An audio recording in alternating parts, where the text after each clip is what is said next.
Hi, I'm Jeremy Reeves, head blender of Cornell and Dale Pipe Tobacco Company, and we have been working with Steve Saka to create a cigar that had elements of pipe tobacco incorporated into it, but it was where it would be a cigar first, with just hints of pipe tobacco that have been incorporated. So what we did, we started with Aromatic #1.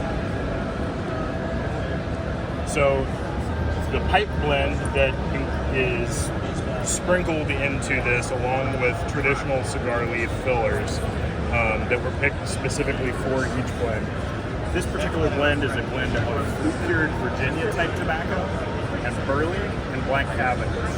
So these are tobacco styles that are not typically utilized in cigars, but again, they've been incorporated with long filler. Aromatic #1 is on that chocolatey, kind of sweeter end of things. That's the one that Steve was talking about, having a cabeza dulce, as he says. The next one here, we've got English #27. So the pipe tobacco portion of this has actually been pressed into a cake to ferment, and when they're blending these into a cigar, they actually are breaking that tobacco up by hand and then sprinkling it into the tobacco. The reason that it's pressed is because that allows for an anaerobic fermentation to take place in the blend. And this is a predominantly Latakia forward type tobacco. So Latakia is an oriental type tobacco that has been fire cured for between 5 and 6 months. It imparts a very deep, smoky, Buddhist temple incense, frankincense, and myrrh kind of aroma to the tobacco. Then we added some burley, some air-cured burley to add a little bit of strength, and a little bit of oriental, and a little bit of bright Virginia. Bright Virginia is the lighter of the styles in Virginia, and it has a more pronounced sugar content, has kind of a tangy flavor to it, so just a touch of that there to bring a little bit of sweetness to the blend. And again, incorporated with filler tobaccos that were designed specifically for this blend. We've got Bayou #32. Bayou #32 utilizes red and bright Virginia, and portions of the red Virginia have actually been treated with dry heat. We call that stoving. Brings forward in the red Virginia kind of a roasted peanut element to the flavor, but red Virginia tends to have a lot of molasses, deep, earthy kind of sweetness. You've got some bright Virginia here with that pronounced tangy quality, higher sugar content, lower nicotine, and then we're also using St. James Parish Perique, which is an air-cured style tobacco that has been aged for a year under 55 tons of pressure in an ex-bourbon barrel.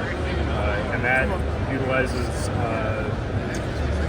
a tobacco that wouldn't normally have a lot of complexity and puts it into this fermentation chamber, basically, and brings forward all sorts of crazy umami flavors. We've got everything there from chocolate-covered cherries all the way to like soy sauce and fish sauce. It's really, really unique stuff. It works beautifully with Virginias, and Virginia Perique blends are very, very common in pipe tobacco. This is one that has been imbued into a cigar. Lastly, we've got Navy 1056.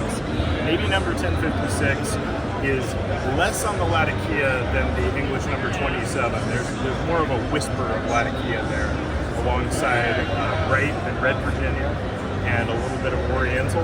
Oriental leaf tends to engage your sinuses. You're going to have kind of the experience with this tobacco of walking into an open-air spice market. That just melange of aromas that translate into a flavor on your palate, but they begin as an aroma. Oriental tobacco really engages your sinuses, and I definitely recommend smoking this with retro. The whole blend, after it's put together, is lightly washed with Navy rations, and it really brings out the sweetness in the leaf. It brings out sort of a boozy quality, and all of them are fantastic. But this one in particular, I would recommend retro. That's a rundown of the pipe tobacco portion of this. Steve can tell you more about the way that he designed the fillers to incorporate alongside these tobaccos. Excellent.